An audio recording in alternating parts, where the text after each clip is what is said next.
Google C யூனிவர்ஸில் இன்றைக்கி நம்ம பார்க்க போகிற டாபிக் குவாட் கண்ட்ரிஸ் பற்றி பார்க்க போகிறோம். தமிழில் குவாட் நாடுகள். இதோட full form quadrilateral security dialogue. தமிழில் குவாட் நாற்கர கூட்டமைப்பு. இப்போ உலக அளவில் G7, G20, SCO இந்த மாதிரி நிறைய கூட்டமைப்பு இருந்தாலும் இந்த குவாட் நாடுகள் இப்போ ரொம்ப ஃபேமஸாக இருக்காங்க.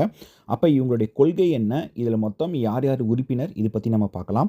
அப்போ இவங்களுடைய நோக்கம் பாருங்கள், இந்தோ பசிபிக் பிராந்தியம், அதாவது இந்த இந்தோ பசிபிக் ரீஜன், இதில் பாதுகாப்பு வழங்குறதுல இவங்களுடைய பங்கு ரொம்ப முக்கியமானது. அதாவது பாதுகாப்பு மற்றும் ஒத்துழைப்பு வழங்குவதை இந்த அமைப்பு நோக்கமாக கொண்டது. இது ஃபஸ்ட்டு முக்கியம்.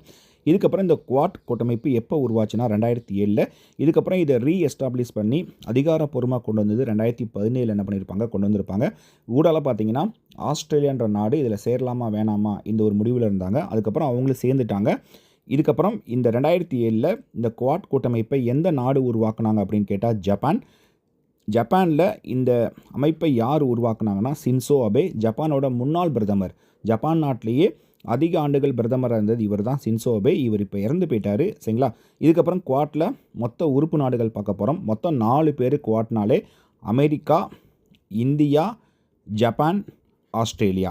நீங்கள் வேர்ல்டு மேப்பில் பாருங்கள், இந்தியா இங்கே இருக்காங்க, ஜப்பான் இங்கே இருக்காங்க, ஆஸ்திரேலியா இங்கே இருக்காங்க, அமெரிக்கா இந்த பக்கம் இருப்பாங்க. இப்படி வர்றப்ப அமெரிக்கா நம்ம என்ன பண்ணலாம், இந்த பக்கம் எடுத்துக்கலாம். இந்த 4ஐயும் சேருங்க, இதுதான் நாற்கரம்.